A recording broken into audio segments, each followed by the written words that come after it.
Olá, muito boa tarde. Hoje estamos em 1080 segundos em Arcozelo para gravar este novo 1080 segundos com um convidado surpresa.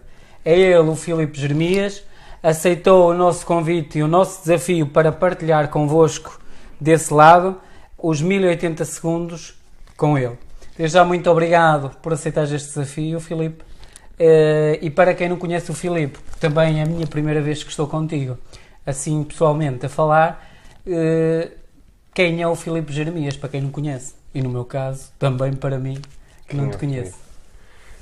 Obrigado, Alexandre, também pelo convite.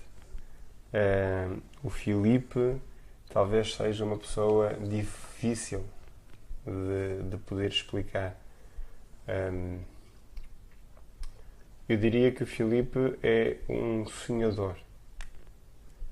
Diria que o Filipe é alguém que acredita que tudo é possível fazer desde que se queira fazer. Diria que a formação base é nas áreas ou na área das artes, arquitetura, e que depois acabou por enverdar nos últimos anos na área educativa. E acredita, sobretudo, que é possível mudar o mundo. É possível uma nova construção social. É possível que todos possamos ser mais fraternos e mais amigos uns dos outros. Enfim, basicamente o Filipe chamam-lhe o louco. Mas eu vivo bem com essa loucura. Com essa loucura, sim. Já agora, Filipe, quando é que tu descobriste todo este Filipe que me acabas de falar na tua vida? Esses sonhos, essa área, essa vertente pela educação, essa vertente pelas artes, quando é que te despolta isso tudo? Quando é que tu te apercebes disso? Outra pergunta difícil. Olha, eu tenho 35 anos, 34, irei fazer 35 este ano, e considero uma pessoa normal. Estive ligado às artes desde o 10º ano, depois aos meus 19, 20 anos,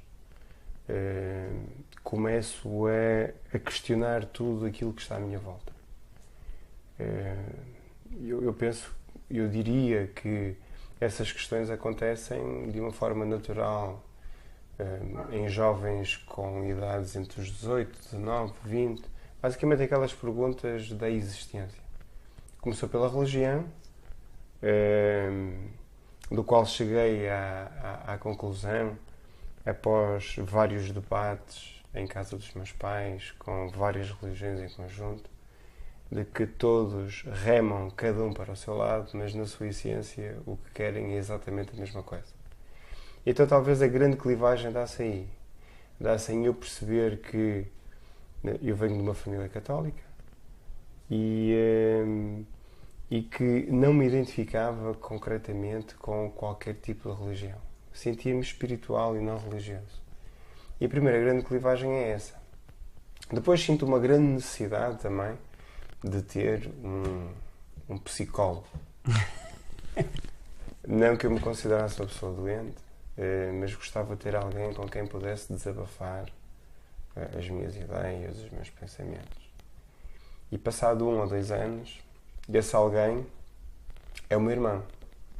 Começamos a ter algum tipo de conversas mais filosóficas e começo a perceber de que a vida, de que o caminho não é assim tão formatado quanto nos quiseram dar a entender. Muitas vezes digo que nós somos aquilo que outros gostavam que a gente fosse. Eu quase que também diria que talvez nós não sejamos responsáveis por aquilo que fizeram de nós. mas seremos inteiramente responsáveis com o que fizermos, com aquilo que fizeram de nós. E foi um bocadinho nessa busca incessante que disputa uma curiosidade enorme pela vida, por aquilo que eu realmente queria fazer, por aquilo que eu realmente queria ser, por aquilo que eu realmente queria dar aos outros.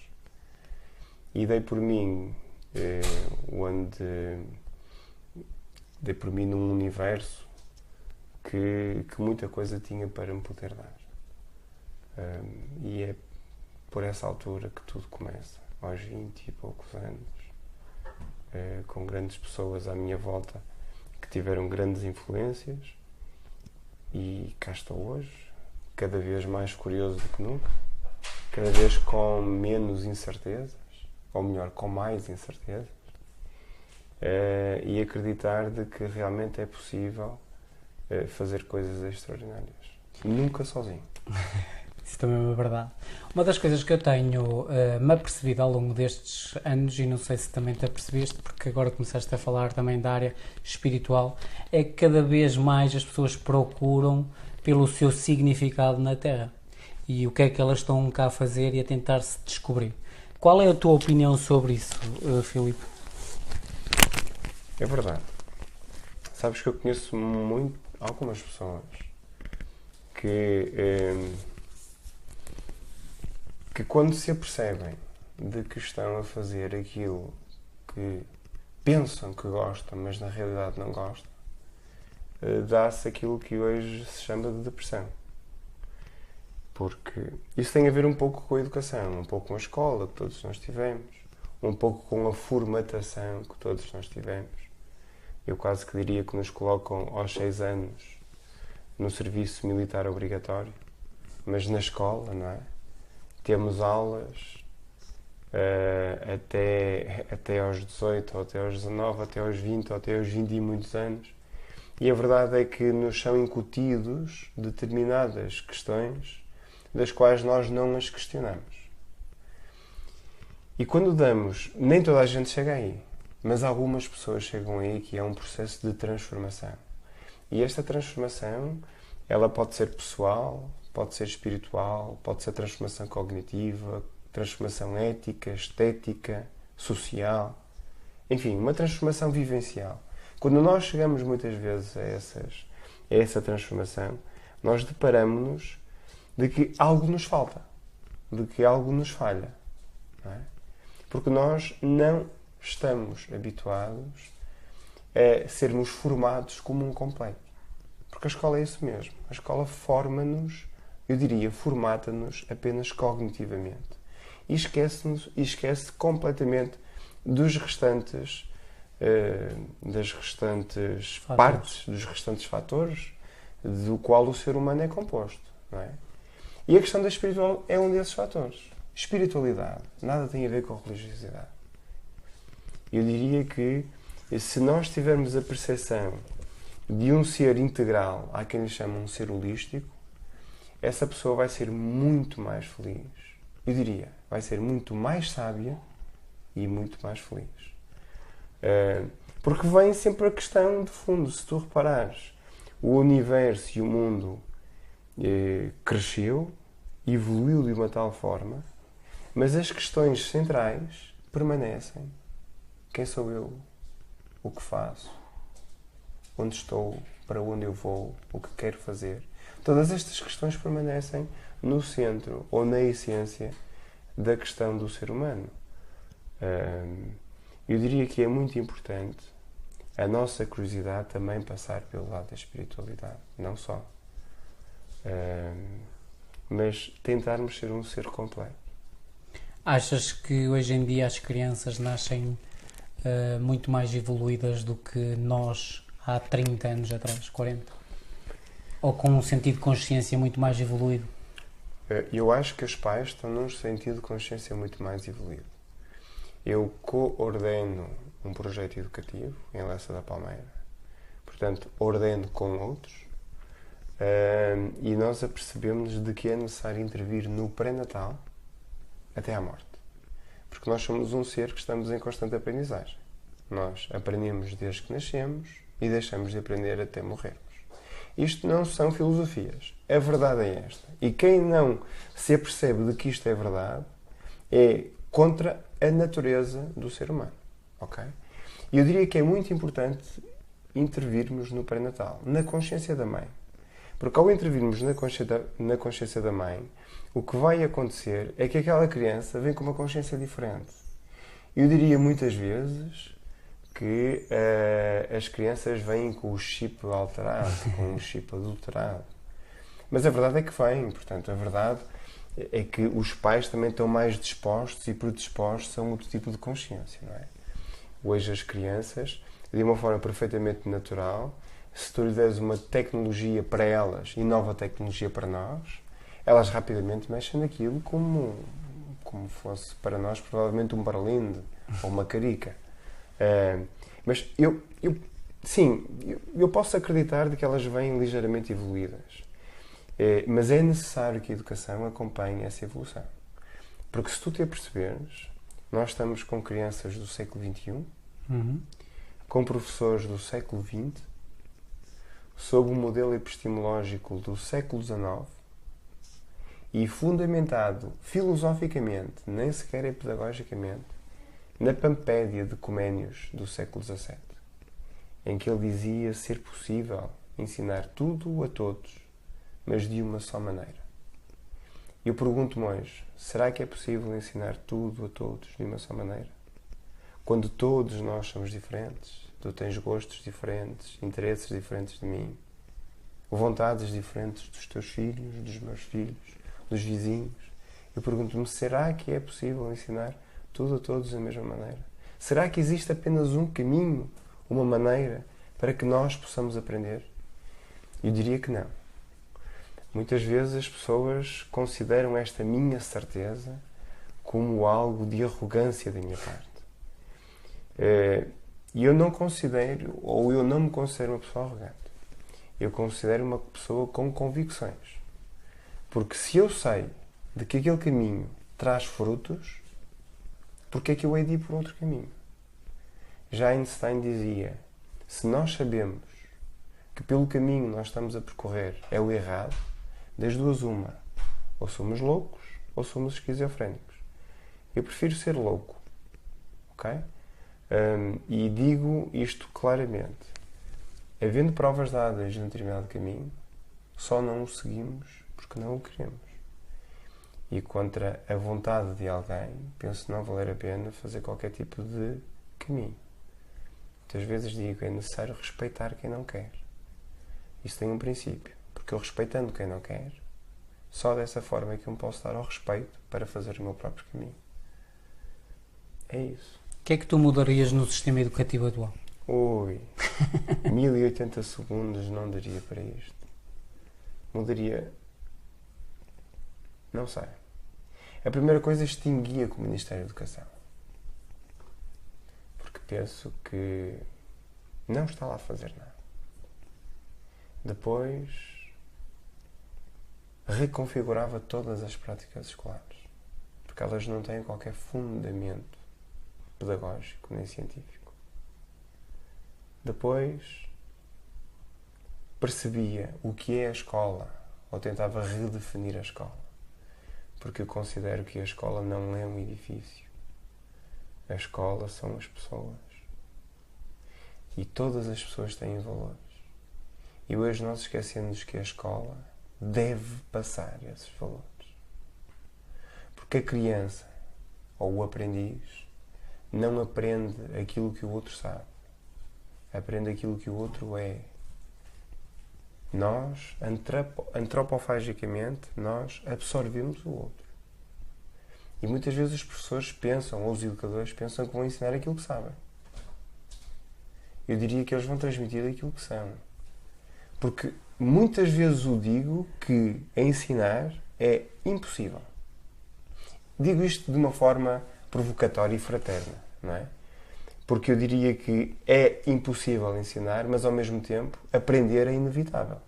Completamente. É? Eu pergunto-me assim, alguém consegue dar de beber a um cavalo quando ele não tem sede?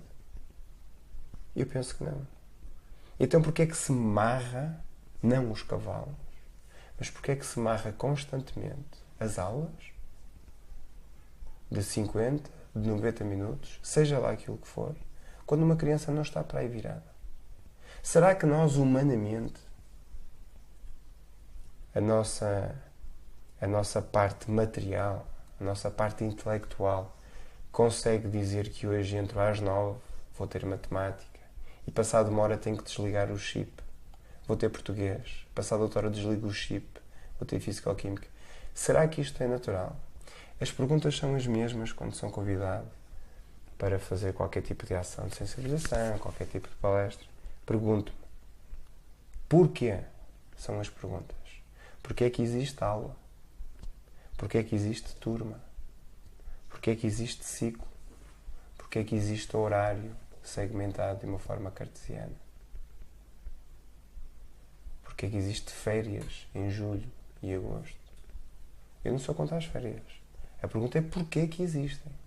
Tens a resposta para isso? E que me arranjem fundamento pedagógico para a existência destas coisas. Claro que eu tenho resposta. Porque tu, quando tens num projeto educativo de uma escola que te diga nós vamos fazer crianças autónomas, responsáveis e solidárias, eu pergunto a qualquer educador e a qualquer professor como é possível, dentro de uma sala de aula, criar autonomia. Que me deem um exemplo. Como é que se cria autonomia dentro de uma sala de aula? Em ter, perdoai-me a expressão, mas em ter um papagaio a debitar matéria e os outros ouvir aquilo que o papagaio está a dizer. Como é que se gera autonomia aqui? Como é que se gera solidariedade dentro de uma sala de aula? Com um professor sozinho e 25 alunos. Como? Porque ninguém dá aquilo que não tem. Eu só posso passar a autonomia ao outro se eu próprio for autónomo. Eu posso só ser solidário ou passar a solidariedade ao outro se eu tiver comigo pessoas para poder ser solidárias com elas. Como é que se cria responsabilidade? Com um livro de ponto? Com um livro de presenças? Que eu saiba, isso não é, diria que não é responsabilidade. Até pode fazer quebrar regras mais facilmente. Eu diria que isso é controle, que são coisas diferentes. Não é? Eu diria que passarmos por uma sala de aula não gerar autonomia, mas sim gerar heteronomia, que é o contrário da autonomia. As regras têm que ser não impostas, mas feitas com aqueles que as vão fazer. Que são diferentes. Essa escola de que eu te falo,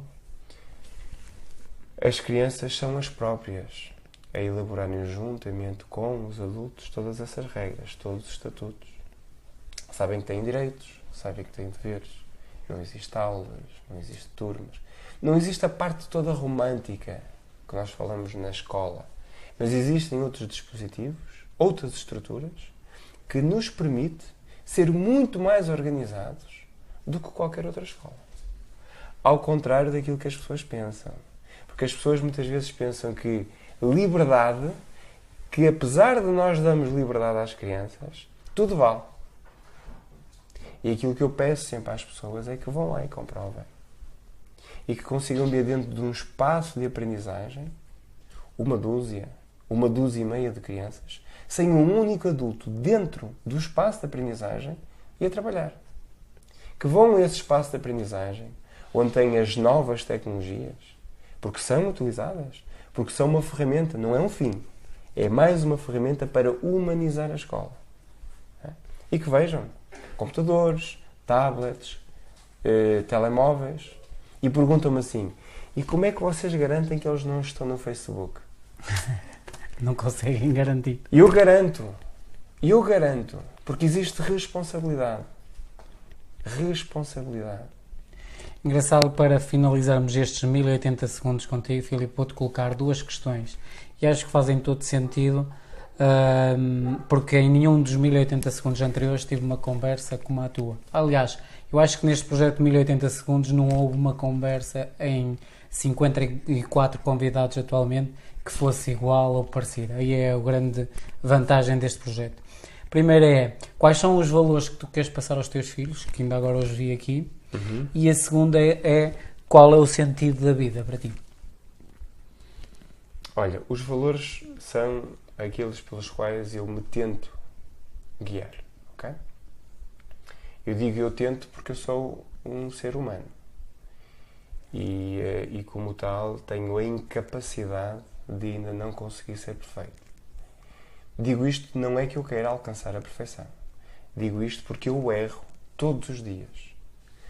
Eu diria como o meu querido amigo Mário Sérgio Cortella, que nós, ao contrário daquilo que nós pensamos, nós não nascemos prontos e vamos nos desgastando. Quem nasce pronto e vai-se desgastando é a máquina de café, a máquina de lavar roupa, o sapato, a televisão. Coisas materiais. Obviamente. Nós nascemos não prontos e vamos-nos construindo. Esta é a diferença. E como nós nos vamos construindo, vamos errando. Não é? E eu tenho a sorte de ter pessoas fantásticas ao meu lado que conseguem perceber esta construção. Não é?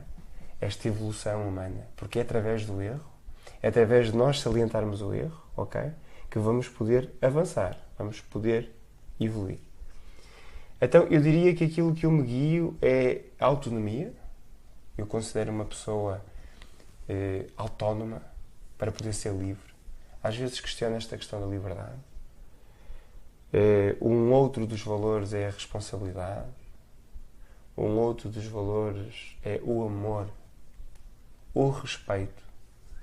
E que depois, no fim de tudo, um grande valor é a felicidade. Prezo muito pela felicidade, primeiro a minha felicidade e depois a felicidade dos outros. Porque eu sou responsável pelos outros. Porque tudo aquilo que eu faço desencadeia no outro uma ação ou uma reação. E como tal, não sou só responsável por mim. Sou responsável também pela ação do outro. Pelas pessoas que têm bola. Exatamente. Portanto, estes são os grandes valores. E um sentido da vida para mim. Viver. Não sobreviver. Esse talvez seja o meu maior sentido. É viver numa visão de ser feliz. Mas diria que é essa. Viver. Qual era as dicas que tu darias às pessoas que estão a ver este vídeo para se tornarem mais presentes na sua vida do que propriamente estarem constantemente a viver muito para além, ou o futuro ou o passado? Porque acho que nós hoje em dia vivemos muito mais o futuro e o passado do que propriamente o presente. Quais seriam as dicas que tu darias a essas pessoas para viverem mais o presente que propriamente estes dois estados, o futuro e o passado? Eu sinto-me incapaz de dar qualquer tipo de dica. Mesmo. Porque tenho dificuldade de dar as minhas próprias dicas para as conseguir seguir. Até aqui eu tento ser o mais coerente possível, cada vez mais. Agir da forma como penso. A educação trouxe-me isto. Uma transformação pessoal. Perceber que os meus filhos nasceram para me ensinar. Não há nenhum pai ou nenhuma mãe que se possa queixar do filho que tem. Então, eu desde que percebi que os meus filhos nasceram para me ensinar, tentei perceber claramente em que ponto é que eu me podia transformar. Okay? Então, eu sinto muita dificuldade em poder dar dicas aos outros. Mas a verdade é que aquilo que importa é nós conseguirmos viver no aqui e no agora. Por muito que nos custe isto. Pensar no passado. O passado é história, faz parte. Faz parte no sentido que com ele aprendemos para poder crescer, para podermos evoluir. No futuro, temos alguma dificuldade de planificar o futuro. Porque ainda não temos nenhum tipo de bola de cristal que dê para prever o futuro. Isto é uma outra das grandes dificuldades na educação. É que tu planificas sempre para os outros, em vez de planificares com os outros. Porque é impossível planificar para os outros quando nós não sabemos quais são as vontades dos outros. E aqui, em relação ao futuro, é exatamente a mesma coisa. Eu não consigo planificar o longo prazo porque eu já tenho provas mais do que dadas ao longo da minha experiência enquanto ser sociável de que planificar sai tudo ao contrário. O Rubem Alves dizia, ou quando lhe perguntavam de que forma é que você planificou tão bem a sua vida para chegar ao ponto onde chegou? E ele, em resposta, disse: eu estou onde estou porque tudo aquilo que planifiquei saiu errado. E a verdade é esta, que nos adianta planificar a médio ou longo prazo quando sabemos que as coisas podem dar uma cambalhota. As pessoas, se calhar, ainda não se aperceberam de que pensam que estão o mais seguras possíveis, no aqui, no agora, e pensam que amanhã as coisas estão perfeitamente seguras. E esquecem-se que o universo, que a natureza é tão perfeita, que se quiser, basta puxar-lhe um bocado o tapete, que elas caem e já não sabem como se hão de levantar. Porque esta é a grande dificuldade, ou esta é a grande diferença. E que não é uma dica. É nós percebermos de que devemos viver primeiro felizes, e para vivermos felizes temos de fazer aquilo que gostamos. E as pessoas bem se podem queixar e bem se podem dizer que pois, mas se eu fizesse aquilo que eu gosto, eu não ganhava dinheiro. Mentira. Porque qualquer pessoa, se fizer aquilo que gosta de uma forma brilhante, irá sobreviver, ou irá viver, ou irá ter todas as condições mínimas necessárias para poder ser um bom ser humano. Porque não será só dele. Será um bom ser humano ele e para os outros. E para os outros. Portanto, essa talvez seja a dica, quase a dica da semana. É que devemos fazer aquilo que gostamos e questionar o porquê de fazermos aquilo que fazemos. Falaste há bocado em felicidade e eu quero terminar desta forma os 1080 segundos. Qual o momento mais marcante e feliz da tua vida? Simples. O nascimento dos meus 2 filhos. Muitas vezes dizem-me, e eu também considero, que como arquiteto foram os 2 mais belos projetos que eu fiz. E esses foram, sem sombra de dúvida, os 2 momentos mais marcantes da minha vida. Foram 1080 segundos com Filipe Jeremias. Se quiserem colocar alguma questão, é muito simples, basta enviarem um e-mail para esc@1080segundos.com.